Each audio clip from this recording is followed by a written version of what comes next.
company called This Outfit Does Not Exist, which is a platform that endeavors to bring code to couture, so really elevating what digital fashion is, bringing it value, demonstrating that just because we're creating clothes that have digital components, that doesn't make them any less valuable or any less stronger artistically than their physical counterparts. And I began in the space with a account called This Outfit Does Not Exist. And so the story behind that was, it was 3 or so years ago now, and I read an article where the CMO of Gucci said that digital fashion was going to be something that they started thinking about and committing to.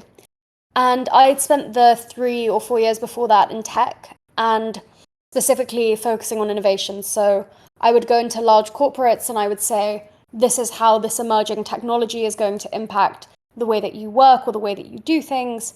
Here's how you should respond. And so when I read that, as somebody who's always absolutely adored fashion, it just made so much sense to me. And I remember I searched the term digital fashion and nothing came up.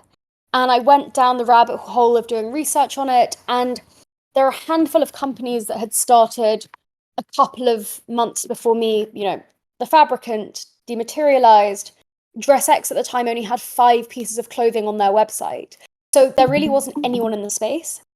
And I was so excited about where this industry was going. I started pitching Bloomberg and Wired and Vogue and basically saying, let me write for you about this topic that I think is really the future. And the way that they would always respond to me is they would say, okay, but what large brands are in this space right now? And I would always say, nobody, but everybody is going to be. And they just didn't get it. And so I started This Outfit Does Not Exist, ostensibly to bring digital fashion to life. So I would write these long essays and I would post photos of me wearing digital fashion on this Instagram account. And really the aim was to make people intellectually excited about digital fashion through the essays, but also for the luxury fashion industry to be able to become engaged with the way that it could look and the way that it could inspire creativity. So started that as a side hustle and got very fortunate in terms of the fact that 6 or 7 months after I started, the NFT boom happened and the metaverse became a thing. And I then went on to join an investment vehicle called Red, which is the largest digital fashion investment vehicle. And so we specifically focus on buying digital fashion pieces, often as NFTs, and then also funding designers and brands and just general companies in the space that we like. And it's structured as a DAO, so there's a number of us, all of who have expertise in different areas, some of which pertain to digital fashion more directly, others which they might be a digital art expert or a gaming expert, and so they can see the future in a slightly different way, but all of whom come together to really make bets on the future of our industry. And then I founded Drop around a year ago now, and so it's been super exciting for me. Every collection we create is in collaboration with the different digitally native artists. So our first drop was with Nicholas Sassoon, who is an incredibly talented digital artist. And then a month or so ago, we sold the first ever digital fashion piece at auction with a piece called Anthea that we sold at Christie's. So it's only been a very short amount of time, but what I'm really excited about is really hopefully opening people's eyes up and minds up to what digital fashion can be, how our craft should be regarded, and also running programs like this and really helping to usher in the next generation of digital fashion designers. So, as I said before, it's a real honor to have all of you. I have reviewed, and looked through your backgrounds, and I've been so blown away and so impressed. So thank you so much for being here today. In terms of what this session is, this is really an overview of digital fashion. So for some of you, you might learn everything. For some of you, might just learn 1 or 2 things. But really, this is to catch you up to speed on where we are, why I think this industry is so important, and begin to give you a bit of an idea of the type of things that you're going to learn and the routes that you can take and the directions you can specialize in over the course of your time with us in the program. And I think what's crucial is really, this is an interactive session, so please ask me any questions that you'd like. I think maybe the best way to do it would be just post in the residency chat, and then either I can answer them if and when they come or at the end of different sections. And yeah, I think that's pretty much everything before I dive into it. So, without further ado, let's get going.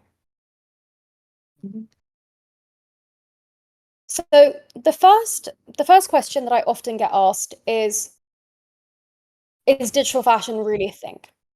And that got asked to me in the context of what the fuck is going on when I started 3 years ago. And now, given the hype that's happened around NFTs and then to the external world, their perceived crash, people are coming back and saying, is this really an exciting market? Is this really somewhere that you should be spending your time? And for me, it's pretty simple. Fashion is in the business of identity. We use clothes to express who we are, our affinities, we use them to express our status, our affiliations, our self-expression. And increasingly, these are moving to the digital space. What I think is integral when we speak about digital identities is to clarify to people that this isn't some type of pipe dream, this isn't some type of futurist ideal that we have. Digital identities have been around for pretty much as long as the internet. One of the most interesting articles I read recently, which I will link after this, discussed file naming conventions and how, as soon as files could be viewable by multiple different participants, people started naming them in ways that are creative. And that really shows to me that as soon as there is an other within your space, be it physical or digital, you consider the way that you present to them. And so that began with file names. We've seen it within video game clothing now for 30, 40, 50 years. I think what we are now seeing is our digital identities become ever more consuming and ever more multifaceted. So, as it says on the screen, 60% of Gen Z and 62% of millennials think how you present yourself online is more important than how you present yourself in person. And that's interesting. And for me, it's fascinating because as a millennial, I would say pretty much my digital identity and my physical identity have parity. If anything, my physical identity is something I devote slightly more attention to. And I think what I see as a fascinating shift is with the advent of digitally native worlds and with technologies like AI that have obviously risen, we are seeing a move from identities that are curated, so you're taking snippets from your everyday life and you're putting them online and you're arranging them in certain ways to give a certain perception of yourself, to identities that are created from the bottom up. So if you look at video games, you have your avatar and you can elect how that body looks, and then you can put fashion on top of it. And so what I see in the digital future is not only us dedicating more time to our digital identities, but also a future where we are more excited about fashion and self-expression because we are no longer tethered to a specific body or a specific environment that dictates how we dress.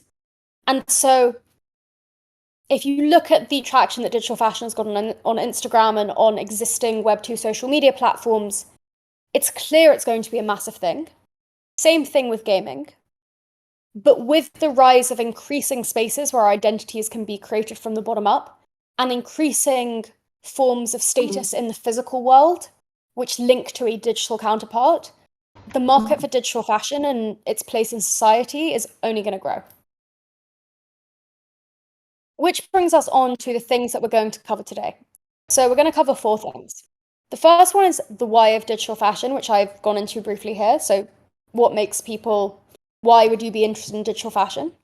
The secondly is the what. So what different forms can digital fashion take? The who of digital fashion. So in the broadest strokes, who's creating and wearing, even though there'll be some case studies we can go into if we have time.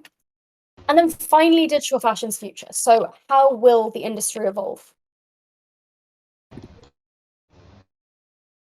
So to begin with the what. And so this alludes to what I was speaking to before. It's a concept of the business of identity. So fashion in the physical world is a $3 trillion industry, and 80 billion new items are consumed every single year. That is absolutely colossal. And what it really shows, and what fashion hinges on, is it's the expression of identity, but it's also assuring a dissatisfaction with your identity consistently. So it's not just saying, hey, buy this, great, you're done. It's showing you who you are, it's, facilitating you catering to a physiological need. No, that wouldn't be an industry really. I don't think it would do that well. What is integral to fashion is saying consistently, you need to upgrade your identity. You need to buy something new. You need to self-express in a novel way. You need to show who you are in a way that's completely different. And that's one of the reasons that digital fashion has always been so interesting to me, because it doesn't ask you to stop running on those business models. It says that those can continue in the digital space, thus making them far more sustainable. And also, in my opinion, far more interesting, because the breadth of the way you can express yourself digitally is so much more dense than the way you can physically.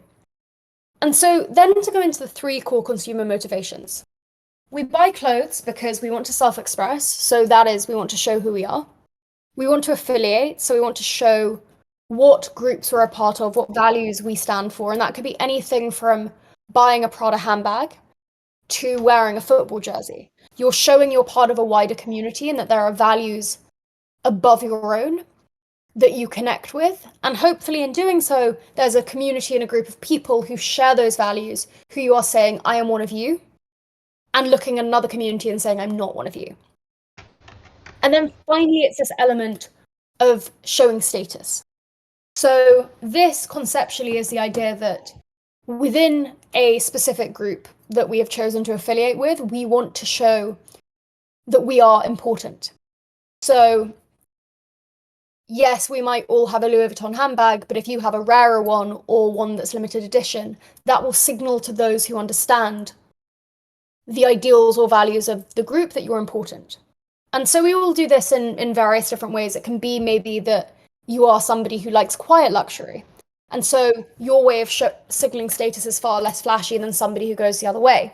It can be that, I think what was very interesting is during the whole PFP movement, what you had were people adopting digital avatars, which, because they were algorithmically generated, were completely unique. But you could see the rarity of one person's avatar over another. So there was the ability within that group to also show status. And so in that very interesting way, picture for profiles, or PFP, became very, very good identifiers of what fashion could become in the digital. So a couple of statistics to kind of bring this to life. So there are 4.7 billion social media users, so that shows the sheer breadth of curated digital identities on social media platforms. The mediums that demand fully digital identities are growing, so there are 3.3 billion gamers. And tech players are leaning in across the ecosystem. So there was $120 billion in May 2022 invested in metaverse technology. So that's building out digital fashion platforms, building out virtual worlds, building out the underlying infrastructure necessary for digital identities to become more of a thing. So, as I said before, for me, this really proves that we are not only in an industry that will expand due to what currently exists, so curated digital identities, but increasingly there is going to be more and more demand for the type of things that we create.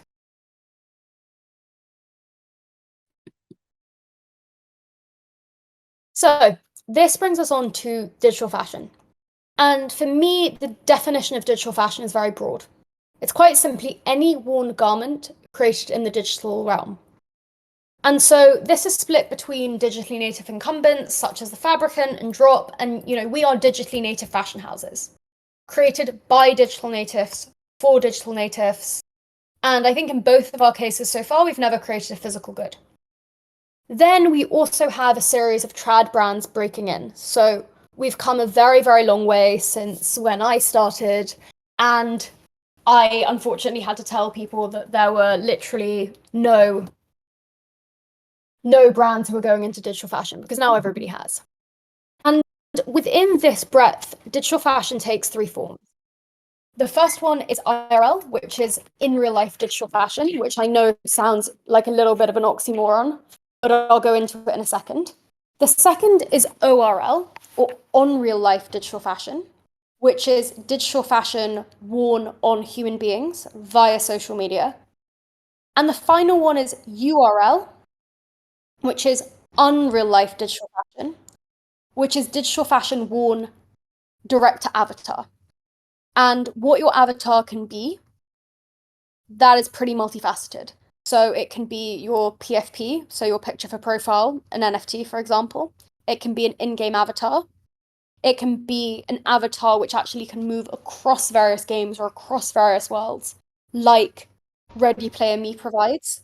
So it's pretty all-encompassing. So for me, it's these three forms that actually digital fashion can take whilst being inside of the realm of digital fashion. So let's dive a little bit deeper. The first one is IRL, or in real life digital fashion. As I mentioned, this can sound relatively oxymoronic.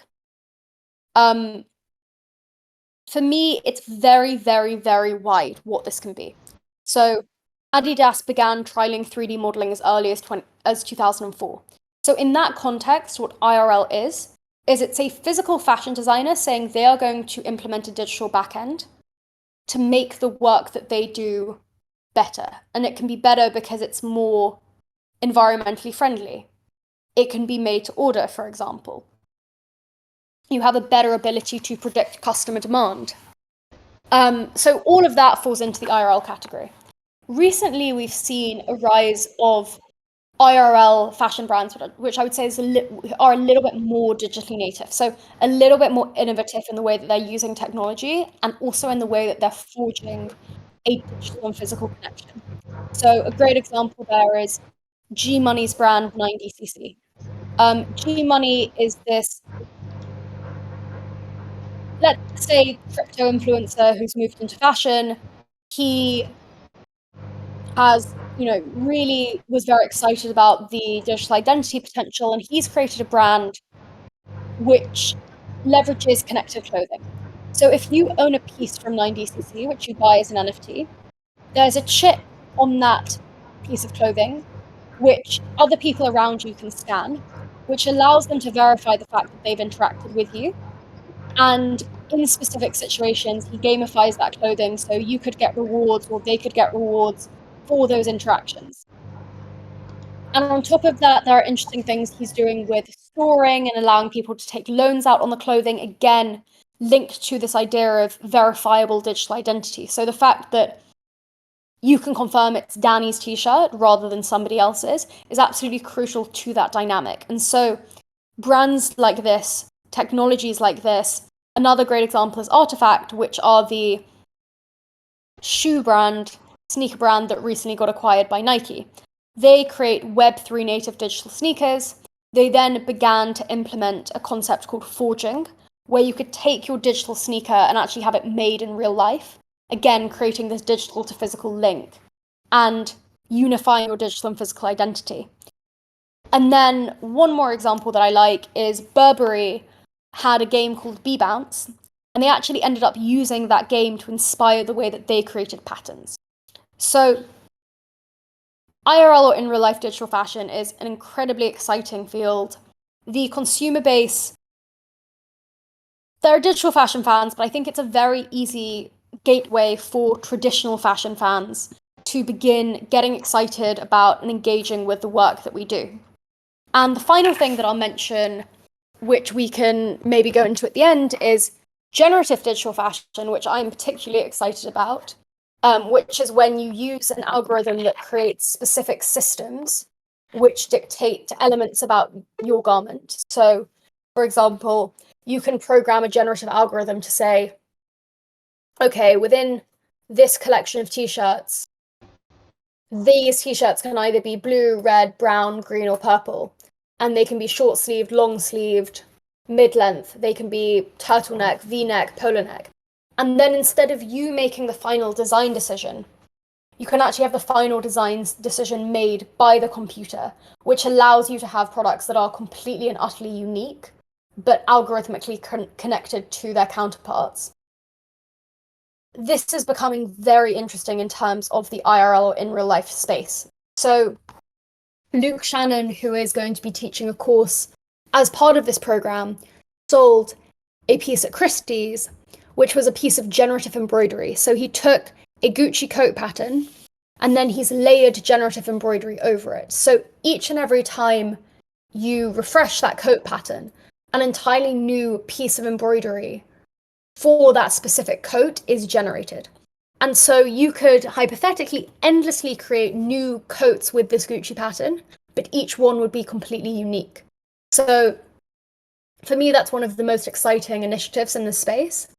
And increasingly, I believe we're going to see in real life digital fashion that pertains to that trend of hyper personalization by integrating an algorithm into the way that clothes are made. Any questions so far?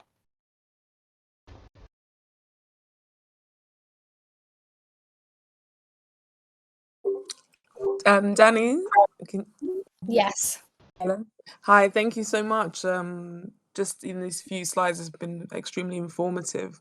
I'd be interested if you had any like book reading lists or web links that we could go for further reading on the work that you've discussed so far. So what I'll do for you is I will, at the end of this, probably I'm actually in Korea, so it's 10:30 to me. So realistically tomorrow, I will put together a full reading list based off this for you to kind of give you Digital Fashion 101 that you can access in your own time. Thank you so much. My absolute pleasure. Any other questions? Okay, beautiful. I'll continue then. So the next category we have is ORL or on real life, and these are two photos of me wearing tribute brand. ORL, for me, it was really what 3 years ago sold me on the space. I'm not a massive gamer, and for me, you were looking at fashion, which is an industry which is unsustainable, where, as I said before, there's a lack of ability to predict demand, where I have good friends who are stylists and they spend all of their time lugging clothes around. And I was like, okay, all of a sudden, you can have clothes that look as good and as realistic as these, with a bit of a surrealist element, obviously, which for a creator can make you go completely viral with none of the buy once, wear once implication. So, with some of these photos, I've had 500,000 views on them without having to do any paid advertisement, none of that. This was then shared by Dazed, which has over 1 million followers on their account. And for me, it really showed if you're a content creator, digital fashion is just completely and utterly the way to go. And so, as I was saying before, ORL or on real life really, I think, caters to where we are now. So, yes, obviously in real life does as well, but in real life could also be exciting to our parents or our grandparents who have never really had digitally native identities. Whereas on real life is really made for the social media generation. And throughout the time that I've been in the space, I've seen the move from ORL really being something where you take a photo of yourself in a position and probably wearing a nude leotard, imagining that you're wearing the clothing, you send it into the brand that you want the clothing from, and they render it onto you, and it takes 48 hours to maybe a week. So it's quite a slow process. And already what we're now seeing is we're seeing companies like 010, and we're also seeing Snapchat to a degree, begin to innovate and figure out how you can actually do ORL in real time. So now it's not just one cool photo on Instagram, you can also have a TikTok video wearing digital fashion. So I really think the potentials for what ORL can be have been heightened massively. I think something to mention in that vein that I've always found very interesting is one of the reasons that companies like Meta didn't originally start by investing heavily in ORL was because the user experience just was very, very tricky. And what I mean by that is if you're using an Instagram filter, you take your phone, you hold it up to your face, you take a selfie, it's pretty easy. Whereas when you're trying on a piece of digital fashion, you either need a friend to hold the phone, or you have to prop it up, you have to step back, how do you start the program? It's a whole thing. And so the apps that are doing this well are actually now building in features which cater to the poor user experience. So 0-10, you can record a long video by clicking up, for example. And most interestingly, Snapchat did some really interesting explorations where, for Prada, for example, they did a bag drop. And you could try on the bag in Snapchat, and you could be standing away from your phone. And if you swiped with your hand, it would recognize the swipe and it would change the bag. And then I believe there was another collaboration with Farfetch where you could clap or you could snap and the garment would change. So it's very interesting to see not only how the design is improving, but actually the design of the experience and how you kind of overcome it. So as I said before, consumer base, trad social media users, content creators, millennials, Gen Z, etc. And in terms of actually the potential of the market, there are, as I said, 4.7 billion social media users. And also we have a creator economy, which is $104 billion. So clearly, as a brand or as a designer, if you can tap into this and if you can make your product something that creators are excited about, it can be something that's very exciting and very lucrative for you.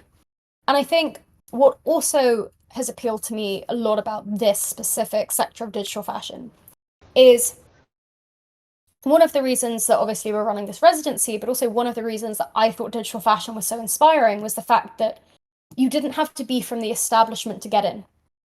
All of the high barriers to entry, the moats around not knowing the right people, not being based in the right city, not being able to get your clothes onto Kylie Jenner, for example. ORL really helps to bypass that. You can be anywhere in the world. You can get your clothes onto influencers on Instagram without having to be with them in person. And you can generate a ton of traction for your brand just by doing this. And it's a very, very nice feeder again into the IRL category. So you can use this to predict demand, to get people excited. And then if you want to create things physically, you can, but you're saving yourself a lot of time and money and getting hopefully a lot of traction by going down this route.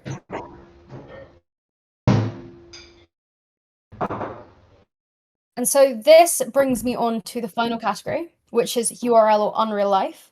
And these are all images from Fortnite's Balenciaga collaboration where they went in and they did a URL and IRL collab. So they have some pieces which were only available in game.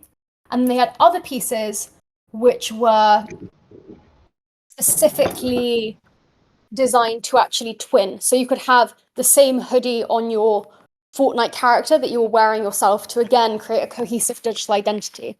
And the collection did incredibly well in the game. So in terms of where URL came from, the first ever sighting of digital fashion, as far as my team have seen, was in 1976 within a game called Heavyweight Champ. And this was a game where two very, very blocky, pixelated characters would fight one another. And what was very interesting is they started giving one of them striped shorts. And so it was one of the first times identity has been delineated by clothing in game. Since then, we have come miles, miles, and miles. So we now have a proliferation of PFP collections, which happened during the NFT boom. We have gamers as both those who engage with video games, but also as a spectator sport with 3.2 billion people. It's an ever-expanding space. And as I said before, we have increasing quantities of companies investing in avatars, which can hopefully move across worlds. In terms of actually the size of the market, it's estimated that the skins market, so skins are in-game clothing, it's $40 billion. if you look at games like Fortnite, I think that's one of the places we've seen such a fascinating phenomena, because Fortnite will be selling one set of skins for $50 million. So NFL skins, it came out in a lawsuit, that was a $50 million collection. And what was particularly interesting always for me about Fortnite was the fact that it's a game which now has a phenomena within it called default culture. And default culture is where people will mock you in the game if you are wearing the default or basic skin that you get when you come into play. And for me, this was fascinating because in Fortnite, being better dressed does not equate to you being better at the game. And similarly, these clothes are bought, they're not necessarily achieved. So essentially, you have people mocking other people for not having the right fashion, not because it means they're better players or better gamers, it's just literally as simple as that. And to maybe put a little bit of a stigma on it, I would not assume that the bulk of Fortnite players are the type of people who are interested in fashion in real life. If anything, they would probably say that they were absolved from it. And yet they are exhibiting exactly the same behaviors that you would see within a group of, catty people on the front row of a fashion show at Fashion Week. And what that really showed for me was that in these digitally native environments, people will start engaging with clothes and use fashion as status signalers who may have not ever done it in the physical world. And Fortnite, and in a very similar way, Animal Crossing, which during the pandemic ended up having a ton of rogue fashion shows within it. Net-a-Porter ended up creating an island, and it ended up being a hub from just being a normal game. These are not fashion games, these are social simulations, so people can essentially choose to do whatever they like within them, and yet you see them turn to fashion, which really, to me, shows how essential and prevalent digital identity is, and how our market is going to expand in the years to come. And so that brings me on to actually the future of digital fashion. And one of the biggest things in terms of the future of digital fashion is this idea of identity versus ownership. So there are two things that are important if you think about digital clothes. The first one is that as digital fashion is in the business of identity, it's crucial that you can interact with others when you wear your digital clothing. So you need spaces like Fortnite, like Roblox, spaces where there are multiple other individuals who care about the same things that you do, who value fashion, and who can see and appreciate the way that you look. Examples, Fortnite has 80.4 million monthly active users, Roblox has 220 million, and sites like Instagram, which have 3 billion, facilitate this. However, there is a key problem with all of this. And the problem is that the goods on these platforms are not owned by the buyers, and thus are limited in monetization and modification. What do I mean when I say that these are not owned by the buyers? What I mean is that the platform, if you're looking at any of these platforms, the platform that sells you that asset is the platform that retains ownership of it. So what it's really the equivalent of, it's the equivalent of you going into a mall and buying something from a shop, and instead of you then having the rights over that piece of clothing, the shop has the rights over the piece of clothing. So what that translates to is you can't wear your piece of clothing in multiple digital environments. So if you bought it in Fortnite, you can't take it out and put it in Roblox. You can't monetize it in any way that you would choose. So Fortnite, for example, doesn't allow secondary selling. It's all illegal. Roblox does, but there are different restrictions depending on your membership, depending on the genre of the item. And so you can't actually make money freely from the clothes that you own.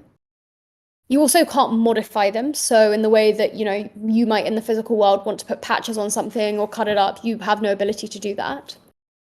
And what I think is also quite a scary thing is if you've bought something in one of those specific platforms and you then decide that you don't want to use the platform anymore, or for some reason you get kicked off, that asset goes away with you.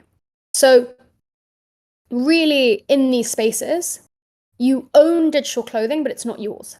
And at the moment, gamers are spending $100 plus per year on these gaming skins, which contributes to the $40 billion market. And yet they're buying things that they don't own. So the solution here for me is quite clearly Web3. And obviously, recently, Web3 and NFTs have had really bad publicity. And the reason for this is because NFTs are assets that can be fully owned by you. They're digital assets that can be fully owned by you. You can monetize them, trade them however you want. They do not live on the platform that you bought them on. They live in your digital wallet, so they belong to you. And they are highly liquid. So you can buy an NFT and then you can trade it tomorrow and you can, reap the rewards. And what happened in the past 2 years was that people really got excited about NFTs, not for their final value, so not for their identity related or artistic value, but really for their value as financial assets. So we saw this bubble where NFTs were a buzzword and pretty much anything made as an NFT would be bought and sold instantly, flipped, pumped and dumped, whatever. And as a result, people now associate NFTs with scams, with pump and dumps. And for me, that's completely wrong. First of all, an NFT is not inherently valuable. All that having an NFT means is you have a digital good that you have ownership over. We have physical goods all the time that we have ownership over. But if I have a roll of toilet paper, that's really not going to have very much value. Whereas if I have something that actually has intrinsic value and I own it, then that becomes exciting. And so the reason why NFTs are exciting is because for me, they are a baseline for giving the digital assets we have, and in the case of this residency, the digital clothes that we have, the same rights or characteristics or values that we expect from our physical clothing. Yes, there are interesting things that we can do with NFTs in terms of making them dynamic. So, for example, you can have an NFT that is responsive to an external factor. So you could have a dress which changed with the weather and became, sky blue when it was sunny and then stormy grey when it had clouds. You can do interesting things, but the ultimate reason they are valuable is they allow your goods to be owned in the way that they're in the physical world. And that's for me, the baseline, why they're so integral. And, additional qualities which I think are exciting, it's the idea of empowering creatives. So with an NFT, one of the most interesting things is the fact that everything is recorded on an immutable digital ledger. And what that means is, if you created something first and you uploaded it onto the blockchain, you can show that as a non-tamperable record that you did it first. So if a large brand then tries to store your work, you have the ability to say, look, I did it first. And whether or not that will, you'll still be fighting a Goliath, so, it's still going to be hard, but you have the ability to concretely show that. Second thing is obviously exposure, and it's this idea that people are very excited about NFTs because it was this idea of bypassing a middleman. So you could go onto a website like Super Rare instead of having to go through a gallery, and the fees that website took would be so much less than a gallerist. And then at the time I originally made this PowerPoint, there was a concept around fair compensation, which is now a little bit challenged. And what I mean by that is, originally, one of the reasons people were so excited about NFTs was you could program in a creator fee, which would stay there consistently. So I could basically say, okay, I'm going to sell this for £100, but every single time it's resold, I want to automatically get 10%. And therefore, if it was sold for £1,000 next week, I would get £100. And so if you look at the trajectory of emerging creatives where your work becomes more valuable over time, this meant that you always had the ability to benefit off that and wouldn't get screwed over if you sold a piece 10 years ago for £100, but now your work was £10,000 because you got a cut of the benefit consistently in the same way as royalties. The reason why that's been challenged is on quite a few of the biggest NFT marketplaces, they've taken these kind of compensation fees out. Nevertheless, a lot of platforms still honor them, and there are ways to have them enforced, which will be discussed later in the course. And so it's still a very exciting potential for creatives to be more fairly compensated. Secondly, this idea of revolutionized customer loyalty. So, as I said before, goods which are on the blockchain have elements of traceability and transparency. And so it's not just that you can show somebody that you were the first person to create this. You can also see who's buying your goods, who your true fans are, and maybe figure out ways to reward them later on. So G Money's 9DCC that I mentioned earlier is an interesting example of this. So he can reward people who have interacted with each other wearing the shirts, and he does that regularly. You can also say, okay, I'm going to make an entirely new fashion piece, which is only available to the first 100 people who bought my previous fashion piece. So you can reward and incentivize your true fans, all because you have an ability to have a direct relationship with them and see who they are. And finally, this concept of the financialization of fashion. As I said before, part of the biggest problem with how NFTs have been perceived previously is the fact that they've been perceived as only financially valuable.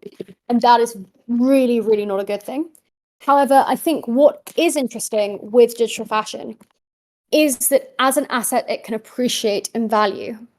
And a key example of that is the fact that in the physical world, if you wear a piece of clothing multiple times, or even once, to be fair, the value of that piece of clothing often decreases as a result of wear and tear. However, in the digital space, the more times you wear something, first of all, there's no wear and tear unless it's programmed in. And you can also see, okay, this person wore it, they wore it in this situation. So you can actually benefit from provenance and have a garment become more valuable and be traded multiple times. And that can actually be exciting in terms of maybe bringing certain values to creators, even though I think for me, one of the most important things is that is not the only value. And I'm gonna stop there and basically let anybody ask anything else that they would like to know, because this is a very, very high level overview of kind of what digital fashion is, where it's going, and why it's important. So, any questions?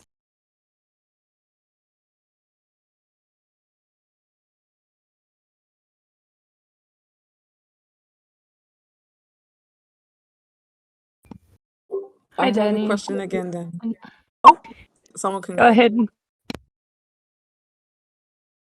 Okay, I can go. Danny, another quick question would be, if, in your opinion, how do we change the bad rep NFTs have had? What do you think the next steps would be or should be? So that's a phenomenal question. I think, truthfully, first of all, it's stopping branding things as NFTs. NFTs for me are just an enabling technology, and for me, they're going to become a requisite part of every single digital fashion piece. You know, there was an internet bubble 20 years ago, and you wouldn't say, I'm selling my clothes on an internet website. It just all would be implied. Like, all the internet is a way for you to have a store that's online. Same with NFTs. Nowhere on our website do we mention our clothes as NFTs. It's just essentially an underlying enabler. So I think for me, that's kind of one of the things. As soon as we stop branding things like this, your branding is a beautiful piece of digital fashion and it's ownable. And it's ownable as an NFT. You're not saying this is valuable because it's an NFT, this is NFT clothing. I think that's very important. And then something else that I hope is, the NFT bubble is very, very, very recent in our minds.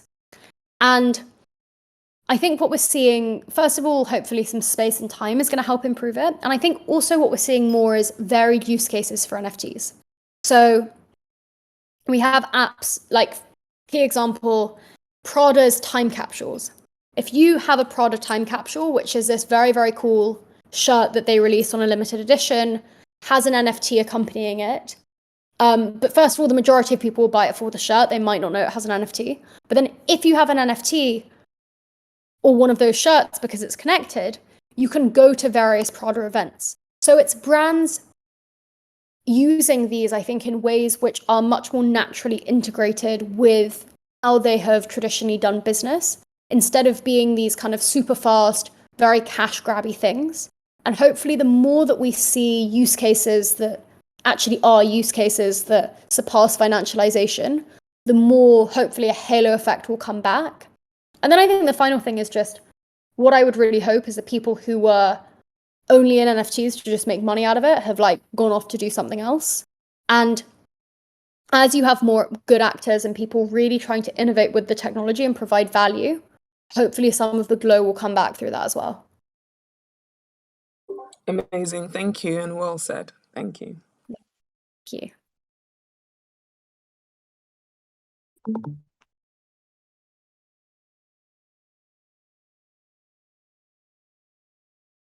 Hi, Danny. I have a quick question about URL and the metaverse. I know you mentioned sort of the Fortnite and also Roblox, but I'd love to know what your insights and thoughts are on the sort of more Web3 native, should we call them, the decentralized metaverses. So again, another really great question. So I think basically what kind of where we are with those as far as I know is what's amazing about these decentralized metaverses is all of the elements of ownership, the fact that the goods that you buy and your interactions you actually have control over. One of the problems that we've seen is during the whole crypto boom, people were going into these metaverses and all convinced it was the future. And again, I think there was an element of financial speculation there. You know, people were buying land in Decentraland to trade it because they thought they would go up in value, blah, blah. And what unfortunately has happened now is there's not a ton of users in these spaces. And I don't think this will be forever, but I think there hasn't been a stickiness effect. And so that really needs to be improved in order for these Web3 metaverses to take off. I think something that's going to be very interesting to see how it plays out is, you know, as I said before, at the moment, Fortnite is literally, it's an e-com business. It's more than it's a game. It's literally an e-com business. They earn $50 million from a single set of skins. So they have no incentive to let in external creators and have them own their goods, because that is undermining and undercutting their business model substantially. However, the thesis is that consumers increasingly will be like, oh my gosh, I'm spending hundreds of dollars a year to buy these clothes and I don't actually own them. And actually, I'd rather own my goods. Or an external player, such as a Web3 native metaverse, will come in and it will be so compelling that they start to attract users from these games. And at that point, the hope is that these games will open up.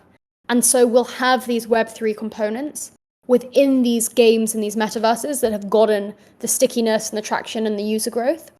Which is all to say that I think there are very exciting potentials on the horizon for the Web3 native metaverses, but just we're not quite there yet. Nobody's quite managed to crack it in a way that is long-term and sticky. Oh, yes, thank you. Thank you so much for your insight. Just one more quick question, just on the same topic. I'm noticing that just in general, the people who are in those metaverses, I myself am as well, but we've started realizing that, of course, exclusivity is... Can you hear me? Yeah, I can. Ah, awesome. Thank you. So yeah, for digital fashion, exclusivity is very much the key. And so a lot of people have started burning their minted items. And coming from a fashion background, obviously I'm going, oh, that's interesting. It's almost like history repeating itself almost. And I'm just wondering if you have any thoughts or opinions on that. This might be the first time you hear about this, but yeah. Yeah, it's very funny. I'm assuming you mean it in this context. So for anybody who doesn't know, essentially burning an NFT is when you send it to an address where it gets destroyed.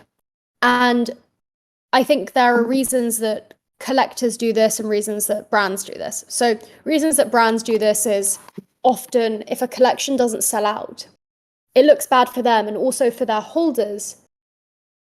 Their holders you don't want to be somebody who bought something when there are then 2,000 out there which haven't sold. It's much better for the brand to then say, okay, actually, after 1 month, we're going to burn this. And if there are only 200, then there are only 200. And then the good book, if you're somebody who holds a 1 of 200, your good is rare again. So it's valuable again.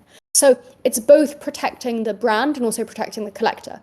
And so I think it's interesting strategically. I think I'm torn about how I feel, because I think sometimes burning things can make, if you are a creator, it's maybe kind of like you don't have strong enough conviction that this is really amazing art, and therefore you're going to burn it just because not enough people realized it was amazing art. But I also understand from the other perspective where rarity, exactly as you alluded to, is such an important thing in this space that if you're actually then rewarding the consumers who bought, if you're making something scarce, and maybe in a couple of years it will take off. So I think that's interesting. I think the other place that we've seen burning is a mechanic where essentially it's a bit of a social experiment. So it will be like, I have a digital fashion pair of shoes, and maybe at the end of the season I can burn them, and by burning them, because this is all on chain, so it's all on a digital ledger, it will recognize that I've burnt them and replace me with a new model. You'll get something else in return, so you'll have a new work. And I think that's a very interesting dynamic, because it's very Web3 native. It couldn't obviously happen, like, when Burberry's burning clothes in real world, they're not going to give you any new clothes. But it's interesting in terms of a way that maybe it can incentivize consumer behavior or lead them to interact with the good in a digital way. But what do you think about it? Yeah, I think I agree with everything you've said so far. I'm still mixed feelings, obviously, when I see people on like Twitter giving their NFTs more rarity. Like, I can understand why they are doing it, but it's sort of like, it takes me right back to those days of the Burberry issues and all that. So yeah, I guess. Sorry, it's not really an answer. Do you think if it wasn't called burning, you would find it easier to cope with? Because there's such a negative association around burning in the fashion industry.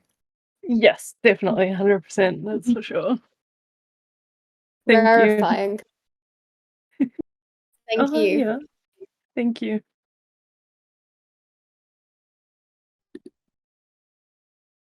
Any other questions? Hello, Daniela. Thanks a lot for this amazing presentation. I was wondering, like, if when you mint a 3D piece, right, do you add a downloadable link to it,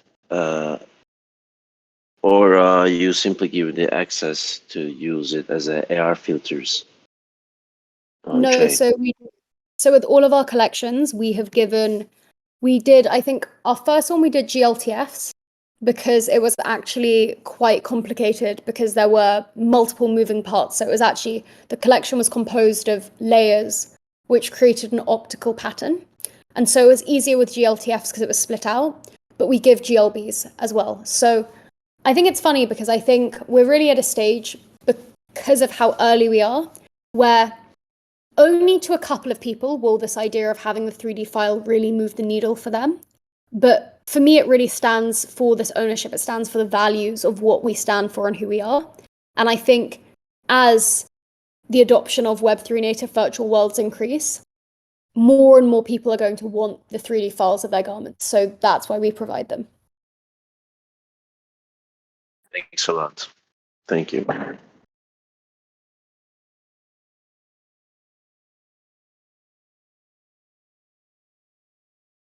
Anything else? Nicole, Yinga, is there anything that you would like me to cover that I maybe haven't covered? Thank you, Danny. I think one thing that we didn't touch on is maybe the last, like the event we're going to be doing at the end of the residency. You want to talk about it now? What do you think? I would love to.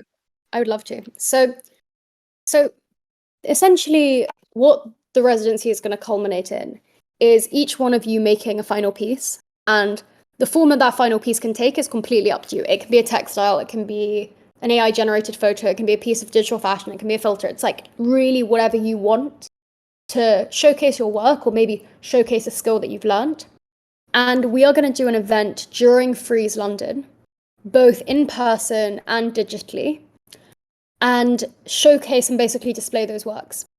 And I think why we're so excited about this is I think part of our mission as people running this residency is to not only teach you skills, but also help you out commercially. So the idea is Nicole and I have some wonderful friends who are collectors, who are in the industry, and really giving you a platform to showcase your talents to them. As well as obviously, I think it's always, especially when you've done a training program, I think it's always nice to have something to work towards and a final piece to make. So that's the way that I really see it. Nicole, anything to add there?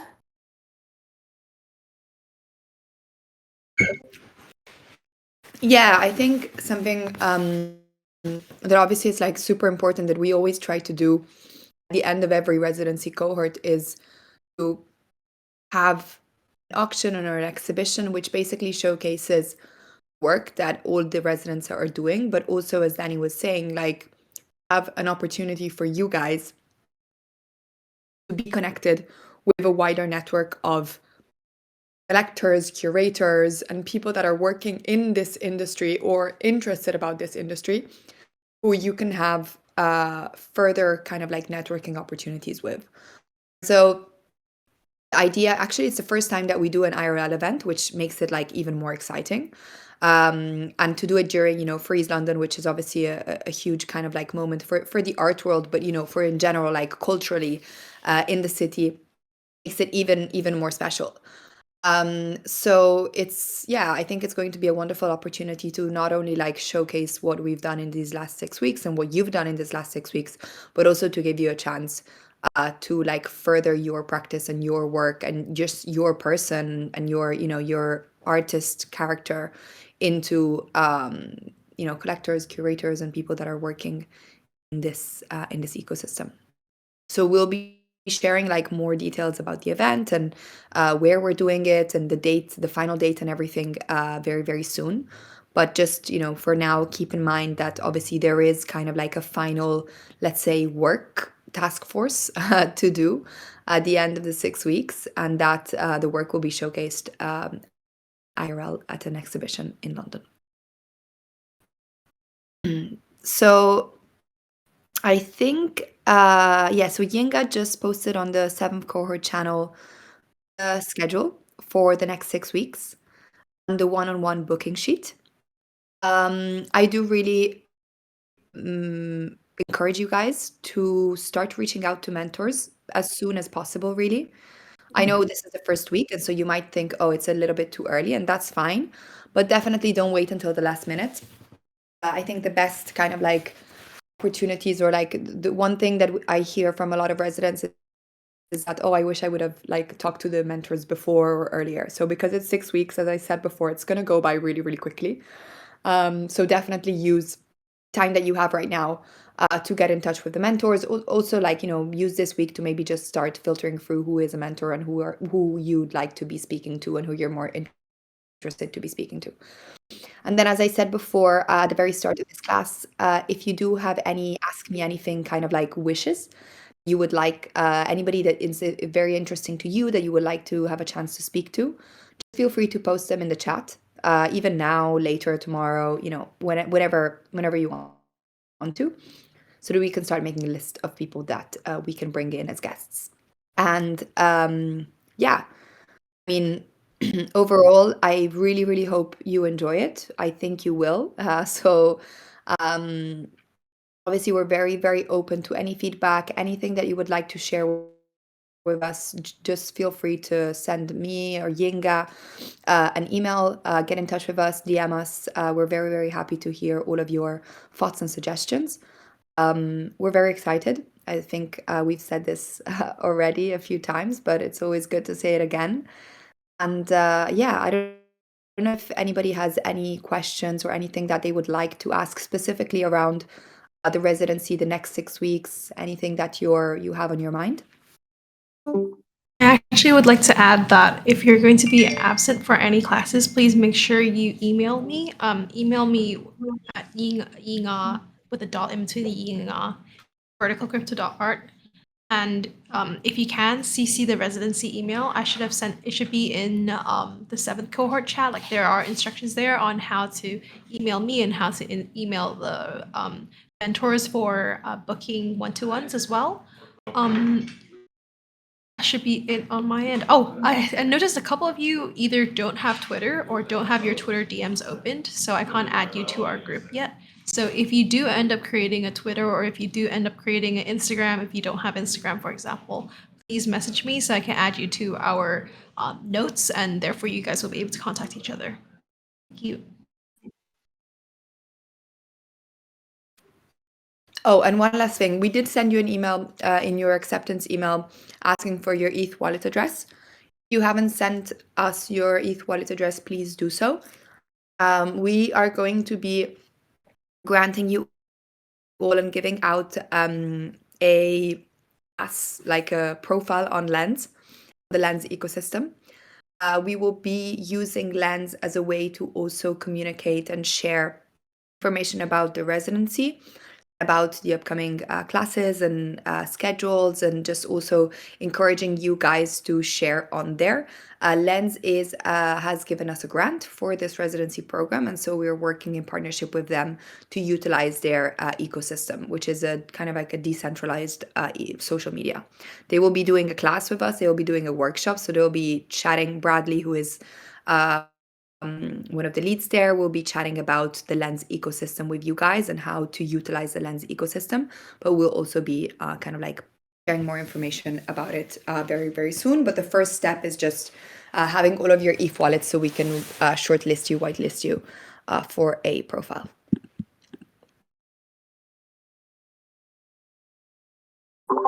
Yeah, and I think the final thing I would add about Lens is because it's a Web3 native social media platform, it's a really great place to find collectors.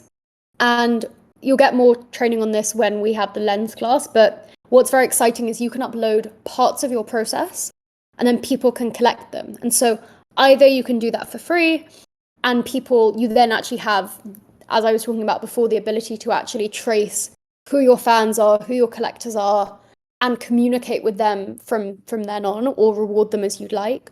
Or you can even charge for people owning a piece of your process or being able to see through those eyes. So I think that's also a very exciting use case for the platform.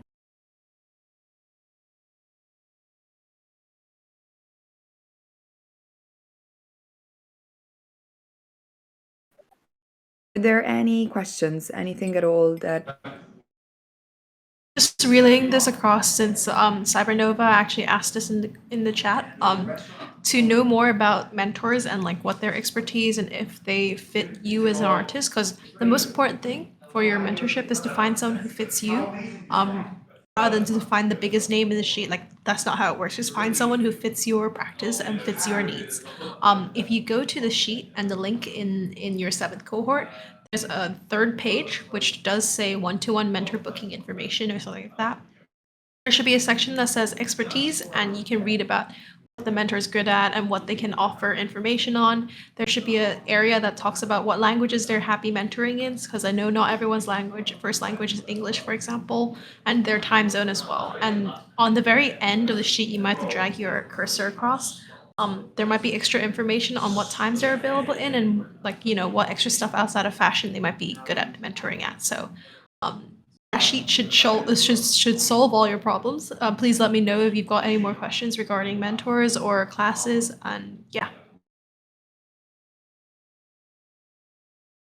So I have a question. Is it that we pick one mentor, or it's what's the protocol? It's quite open. You can pick one, you can pick two, you can pick three. Depends. We don't really have like a set amount of like mentors that you need to pick. So usually it's like 2 to 3 people that you speak to. Yeah.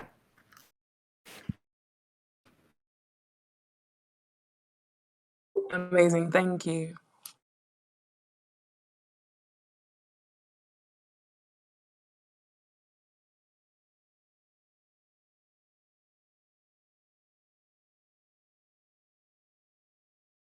Yeah, if that's it, I think we can probably start wrapping up this session. Over the next few weeks, you'll be sent out more invitations on Google Calendar. And of course, yeah, please, like as I mentioned already, please check the sheet every now and then because classes will still be moved around. Classes are still being scheduled and that kind of stuff. So yeah, should be all. Mikkel, anything? You should always receive calendar invites in your Google Calendar or your email, so you always have them. You always know when they happen, and yeah, if anything gets updated, we always send you an email. We post it on Discord. We post it on the Twitter group DM. So there's always plenty of communication that kind of like goes out. Yeah. For now, hope you have a lovely day, evening, morning, wherever you are. And you'll be here tomorrow because there's a class. So tomorrow, if I am not mistaken, yeah, you have the evolution of digital fashion technology and yeah. So and this class is actually with a great mentors. So hope you can all join it. And yeah, I will see you soon. Again, if you have any questions, feel free to drop us a DM or an email or anything is your best form of communication. For now, have a good day. Lovely to meet you all. Can't wait to speak to you all again. And thank you for being here. Thank you so much, you. everyone. Thanks.